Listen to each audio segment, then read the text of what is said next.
Hoy, en Renovando tu Mente con el Dr. R.C. Sproul.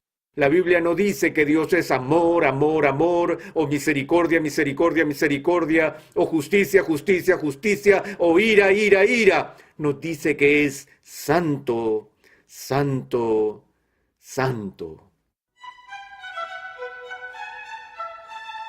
Bienvenido una vez más a tu programa radial Renovando tu Mente con el Dr. R.C. Sproul. En el capítulo 6 de Isaías, el profeta nos habla sobre la canción que los serafines cantaban unos a otros. Santo, santo, santo es el Señor de los ejércitos. Toda la tierra está llena de su gloria. Muy a menudo leemos este pasaje y omitimos completamente el peso del significado de este himno angelical. Hay algo que ocurre en este himno que es inusual en las Escrituras, y precisamente hoy estudiaremos sobre esto. Escuchemos juntos el mensaje El himno de los ángeles, con el Dr. R.C. Sproul en la voz de Pepe Mendoza. Era el siglo 8 antes de Cristo, cuando Isaías fue llamado por Dios para ser profeta, uno de los profetas más importantes de la historia del Antiguo Testamento.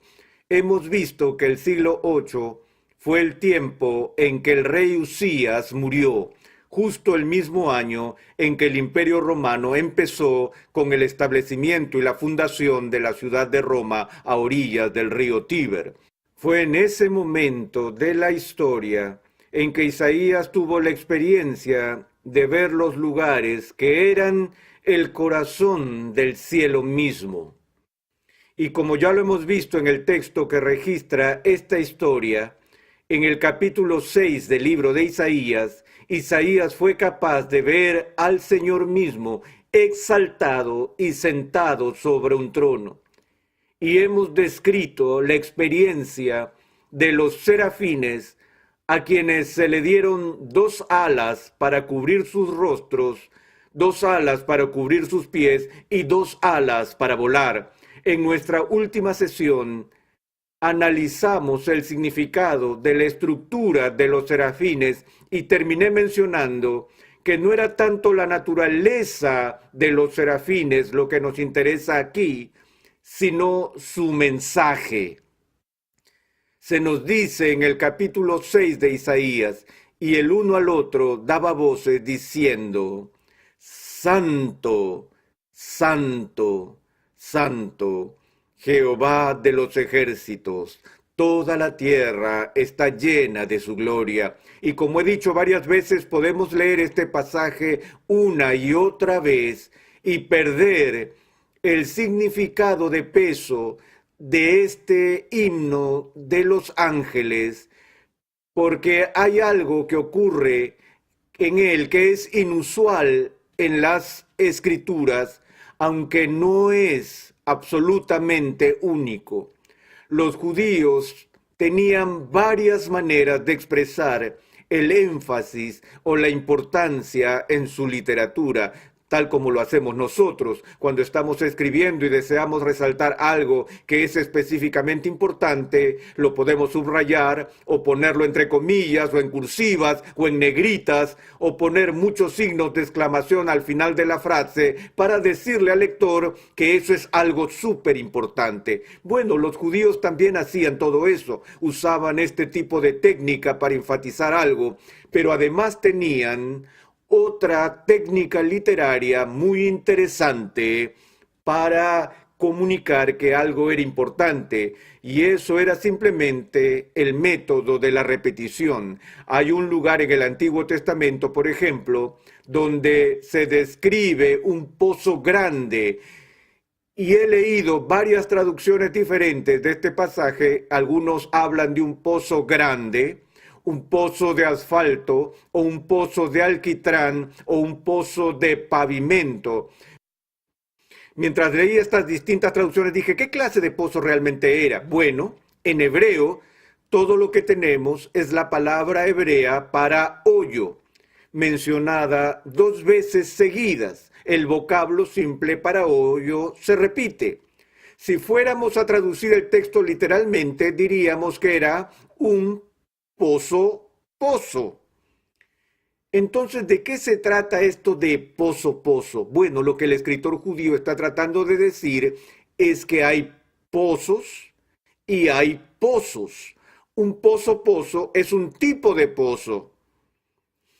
Un pozo, pozo es el pozo de todos los pozos. Si alguna vez se caen en un pozo, asegúrense que no se trate de un pozo, pozo. Esto es simplemente una de esas formas extrañas e inusuales que nuestros amigos judíos usaban para poner énfasis o dar importancia. Jesús lo hizo. Cada vez que él enseñaba a sus discípulos, con frecuencia él empezaría diciendo, amén, amén, te digo. Lo que usualmente se traduce en las versiones antiguas como de cierto te digo, o en las versiones más recientes se traduce de verdad te digo. Ahora, mis amados, todo lo que Jesús alguna vez enseñó a sus discípulos fue importante. Nunca salió de los labios de Jesús una palabra sin propósito, nada que pudiéramos considerar como algo completamente insignificante, y sin embargo, en el contexto de su propia enseñanza, hubo ocasiones en las que llamó a sus discípulos a prestar una especial atención. Sería algo así como estar a bordo de una embarcación naval y en eso se escucha la alerta de que se va a dar un anuncio y luego de los parlantes se empieza a escuchar las palabras, su atención por favor, les habla el capitán. Todos paran la oreja y la atención está centrada en el anuncio que está por venir. Eso es lo que sucedía cuando Jesús presentaba algunas de sus enseñanzas a sus discípulos diciendo, amén, amén, de cierto te digo. Por supuesto que ustedes probablemente ya reconocieron la expresión aramea que usé aquí, amén, amén, de donde viene nuestra palabra en español, amén. Pero normalmente cuando decimos amén, será, por ejemplo, al final de una oración o quizás como una respuesta congregacional al predicador. Cuando el predicador hace un énfasis en alguno de sus puntos, la congregación puede gritar en medio del sermón, amén. Es por eso que tenemos un rincón para amén en ciertas congregaciones. ¿Y qué significa amén? Viene de la palabra hebrea amut, que significa verdad. Así que amén significa es verdad. Pero Jesús hizo algo extraordinario. No esperó por el consentimiento de sus discípulos para afirmar que lo que estaba diciendo era verdad. Él presentó sus enseñanzas con la palabra amén, diciendo amén, amén. Las repitió y los discípulos sabían que esa era su técnica de énfasis para subrayar algo que era de suma importancia. En otras ocasiones donde vemos esto es en el primer capítulo de la carta de Pablo a los Gálatas, cuando él está lidiando con la intromisión de una peligrosa herejía que amenazaba con destruir los cimientos de la iglesia.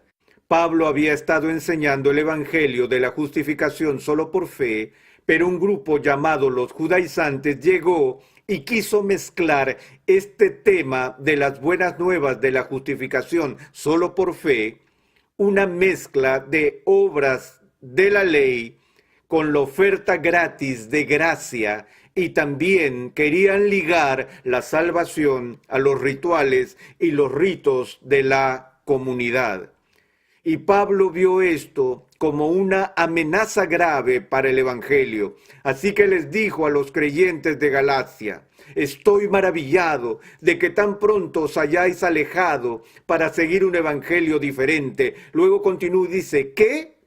Si alguno os anunciare otro evangelio, así sea un ángel del cielo, si ellos os anunciaren otro evangelio diferente del que os hemos anunciado, sea anatema, sea maldito o sea condenado. Y después de dar esta gran advertencia y amonestación a los Gálatas, sigue de inmediato con estas palabras.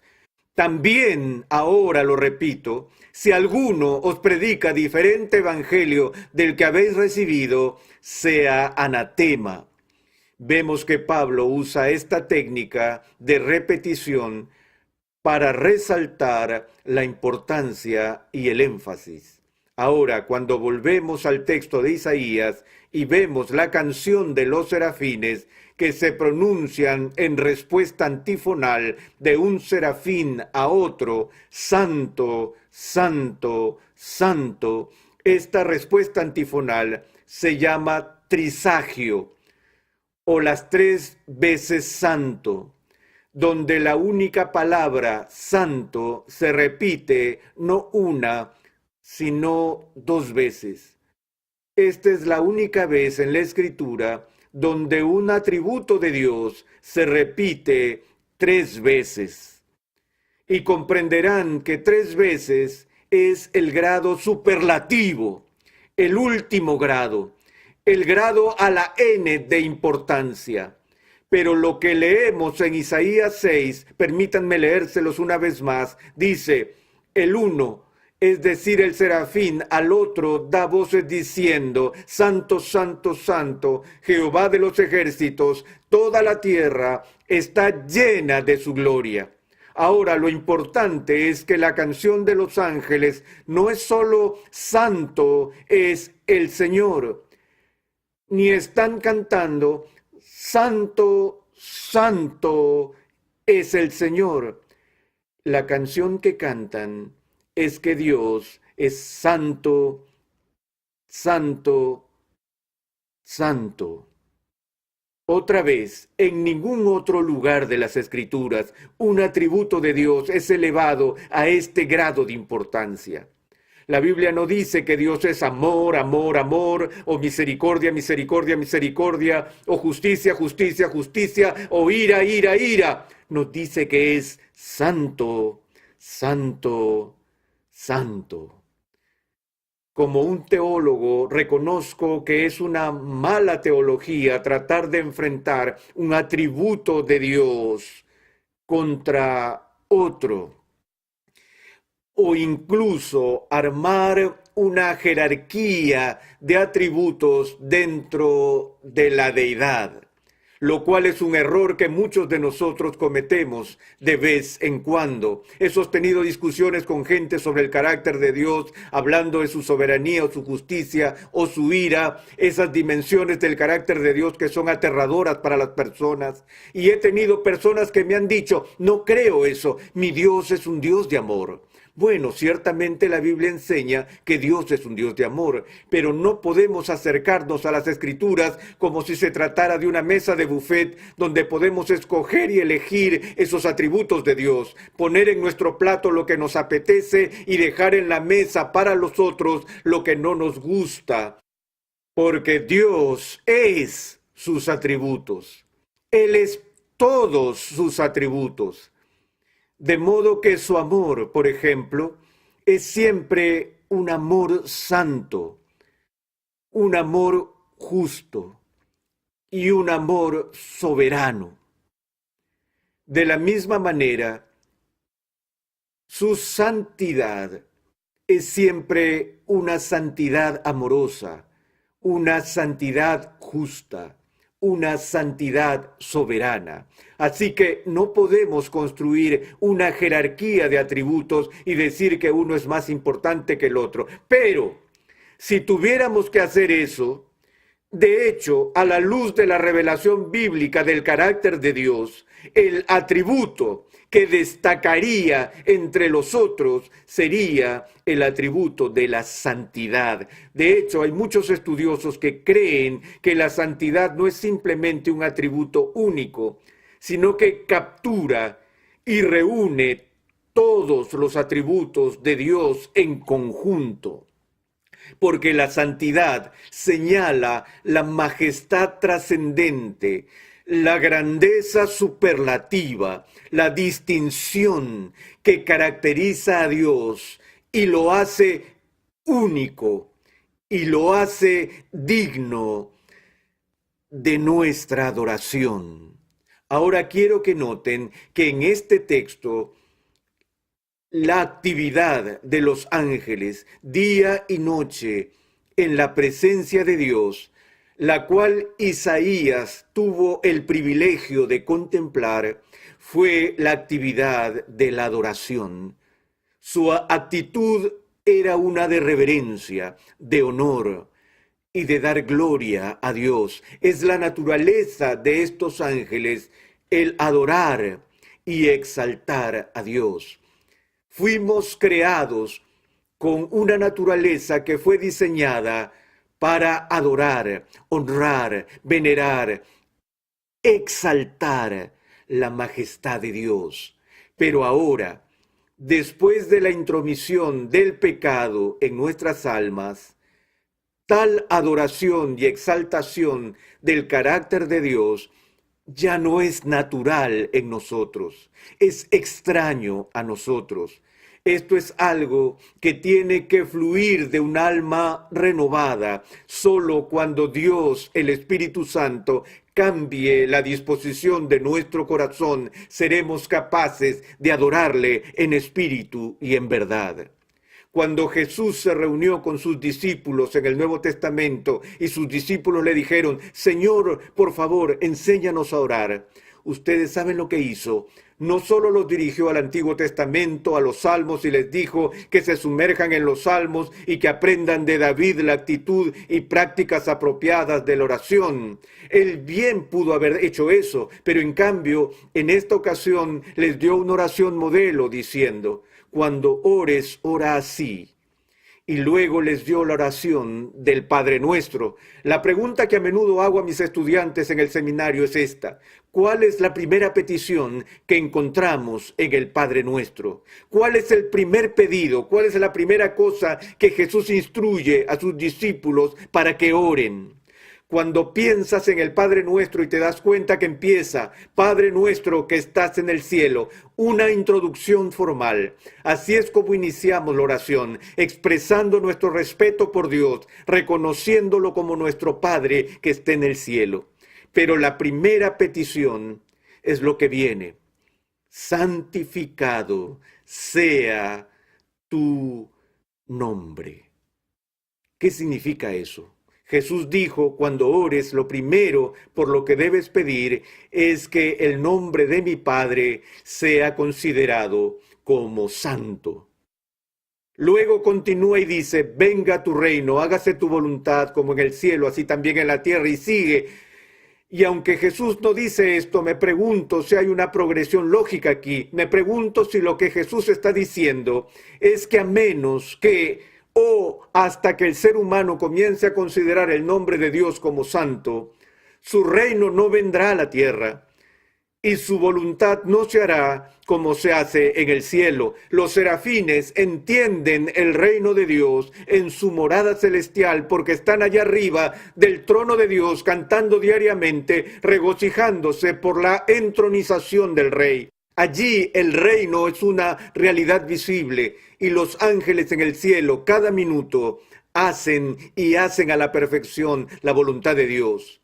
Los ángeles en el cielo también entienden que Dios es santo y cantan ese himno todos los días. Cuando las Escrituras hablan de la corrupción de la civilización e incluso de la Iglesia, describen una situación en la que no hay temor de Dios entre la gente. Ahora bien, esa descripción no es simplemente una descripción del miedo que expresa el estar asustado, temeroso, pero la importancia de esa idea es que no hay temor en el sentido de admiración o reverencia ante Dios. Vivimos en un mundo donde el nombre de Dios no es honrado. De una manera frívola, arrogante, caprichosa, el nombre de Dios es usado todos los días en nuestra cultura como una palabra de maldición, como un improperio, como todo. menos como un estímulo para adorar, honrar y exaltar. Esto es lo que Isaías vio, no la ciudad del hombre, sino la ciudad de Dios. Dio un paso a través del velo, cruzó el umbral y por un momento pudo contemplar el santuario interior del cielo y ver la realidad tal como se vive en un plano diferente, en un reino diferente, en el cielo, donde en todos y en cada uno de los momentos hay una conciencia aguda y una celebración gozosa de que Dios es santo, santo, santo.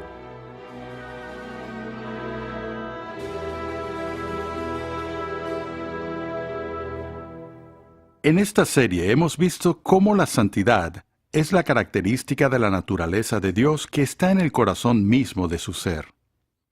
Hoy vimos cómo los ángeles en el cielo también entienden que Dios es santo y hasta cantan un himno a la santidad de Dios todos los días diciendo, Santo, santo, santo es el Señor de los ejércitos, toda la tierra está llena de su gloria. En un momento regresamos con el Dr. Sproul y su segmento de Coram Deo, pero antes, conozcamos un poco más sobre su vida y ministerio.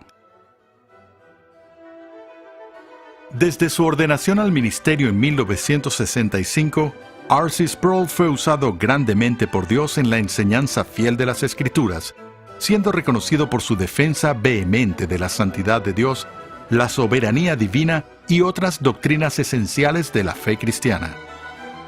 En 1971 fundó Ligonier Ministries, una organización internacional de enseñanza y discipulado cristiano ubicada cerca de Orlando, Florida, en los Estados Unidos, donde además fue copastor en St. Andrew's Chapel y rector del Reformation Bible College.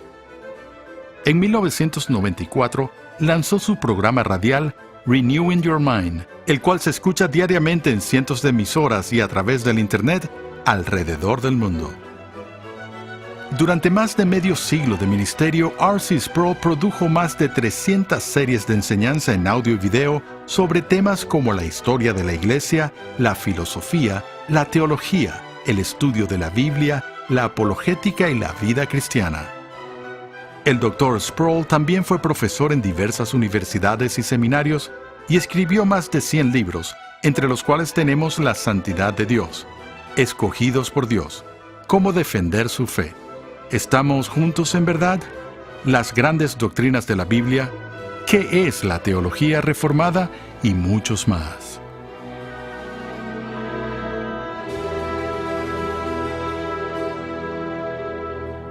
Sigues en sintonía de tu programa radial Renovando tu Mente. Escuchemos el Coram Deo del día de hoy con el Dr. R.C. Sproul en la voz de Pepe Mendoza. En nuestro pensamiento de hoy, Coram Deo, ante el rostro de Dios y ante la presencia de Dios, me gustaría que nos fuéramos pensando en el carácter de Dios. Sabemos que las ideas tienen consecuencias y no creo que haya una sola idea más ajena a nuestras vidas y aún más necesaria para lograr una transformación completa de nuestras vidas personales y de nuestra sociedad que un despertar a la santidad de Dios. Porque no es hasta que comprendamos quién es Dios que podremos captar el estándar, la norma por la cual todo lo demás en este universo, incluido nosotros mismos, debe medirse. El credo del humanista es homo mensuras, a la medida del hombre. El hombre es la medida de todas las cosas. Esa no es la medida de las Sagradas Escrituras. En las Sagradas Escrituras, la medida de usted, la medida de su vida, no es lo que las otras personas hacen o lo que la otra gente es, sino el estándar final por el cual usted será medido. Es el carácter mismo de Dios, cuyo carácter es totalmente santo. Muchas veces pareciera que la gente tiene problemas para ver la majestad de Dios. ¿Está Dios escondido? ¿Solo se revela a los que creen? En el próximo programa de esta serie sobre la santidad de Dios, el Dr. Sproul nos muestra dónde buscar si realmente queremos ver la majestad de Dios. Renovando tu mente es una producción de los Ministerios Ligonier, la confraternidad de enseñanza del Dr. R.C. Sproul. Nuestra misión, pasión y propósito es ayudar a las personas a crecer en su conocimiento de Dios y su santidad. Para contactarnos, por favor, envíanos un correo electrónico a programa@renovandotumente.org con tus preguntas, testimonios y comentarios. También te invitamos a visitar nuestra página web, renovandotumente.org, donde podrás descargar gratuitamente la guía de estudio de la serie de hoy y además encontrarás una amplia variedad de recursos, tales como clases, artículos y contenido multimedia, con la finalidad de cumplir con nuestra misión de proclamar, enseñar y defender la santidad de Dios en toda su plenitud a tantas personas como sea posible. Te invitamos a sintonizarnos nuevamente en esta misma emisora y en este mismo horario y a unirte a nuestra comunidad virtual en las redes sociales.